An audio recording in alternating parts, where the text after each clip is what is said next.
Multiple 911 calls reported a 59-year-old man waving a gun around. It's called the Dirty Dozen. The IRS puts together a list every tax season of the previous year's top scams. This is the survey that people get when they scan the QR codes on these flyers posted from Imperial Beach all the way to Coronado. And right behind me, an unusual sight at Del Mar Beach. There are no surfers or swimmers deep in the water today. That's because lifeguards have closed down this beach for the next 48 hours after the man was bit this morning. Police are still investigating the wild road rage incident that ended with a sheriff's helicopter and 2 people in a storm drain. This is Firearms Unknown on Oceanside Boulevard. Early this morning, a car backed up from the parking lot into the front window. Now it's boarded up and the store remains closed until later this week. I can still smell the smoke and ash in the air from when this house caught on fire at 1:30 in the morning. Especially in a busy parking lot like this, you have probably spent time circling, looking for a spot, even stuck in a traffic jam. As you can hear, this is just on the trolley. I am so excited to see what's going to be going on inside. I'm also here with Puya, a lifelong San Diegan and soccer fan.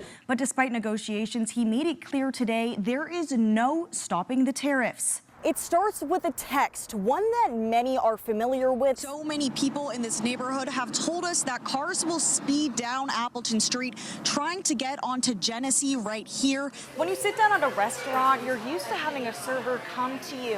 But at the Pacific Beach Broken Yoke, a robot is doing that. The rain is turning daily commutes into an obstacle course. Drivers are dodging and swerving these potholes and puddles as more continue to pop up. Kearney Mesa Road is flooded with potholes, and the potholes are flooded from the rain. So are there more potholes when it rains? The short answer is yes. Water seeps into cracks and weakens the asphalt. When a heavy vehicle runs over it, a pothole is born. Something that Hunter Belden knows all too well. So I was on my bike and I hit my front wheel on a pothole, completely bent. My front wheel cracked the frame, and I have it all replaced now, but I mean, it was definitely a hit, and it's just because the road's out here, man. And he paid the price. How much did the damage cause you? It was about $1,500. Hunter isn't alone. More than 680 potholes across the city were reported on the city's Get It Done app in the last week alone, and more than 78 were added just today. Another trouble spot on the app is Nobel Drive near La Jolla Village. One report says a new pothole from last night's rain is, quote, fresh like a baked blueberry muffin. And those muffins are causing serious damage. All it takes is one pothole, and next thing you know, you're in the side of a road. Cam Panahi, manager at Collision Fix Auto Shop, says pothole repairs can cost you thousands. Suspension components, front bumpers, rear bumpers, paint, body, whatever the case may be. And we've even had a customer come in because of their windshield cracking because of a pothole.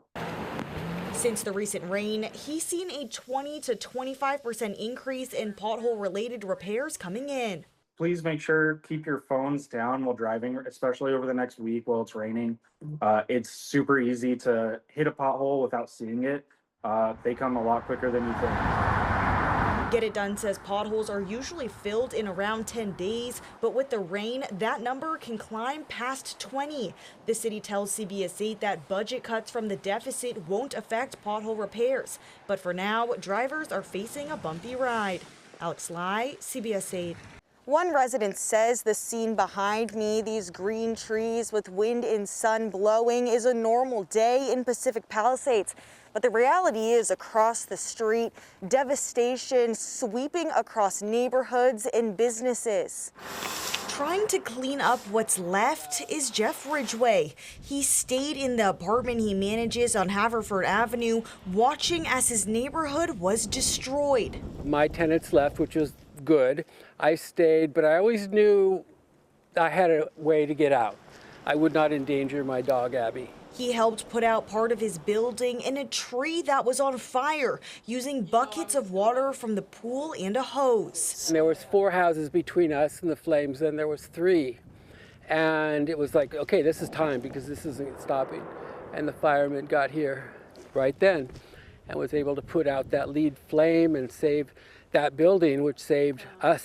There's a few broken windows and layers of soot, but his blue apartment complex is one of few still standing. When people come back, they're going to find their apartments filled with soot just from every little nook and cranny. And Ridgway is one of few people still in the area.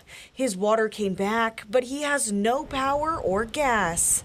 I'm on an island. I don't have any phone service because my phone died, and then I'm trying to get it restarted. He hasn't even been able to contact his family. And everything that's going on in the world I don't know about because I just haven't had any information. His street is blocked by downed power lines in each direction. He can walk through this alley to get onto the main road. Down farther were some empty buildings, but also a children's toy store. Amid a town of destruction, So lucky. I am so lucky. I really feel that. is hope. I've been sort of sweeping stuff away and just letting people know that, there's got to be a life after. In Pacific Palisades, Alex Lai, CBS 8.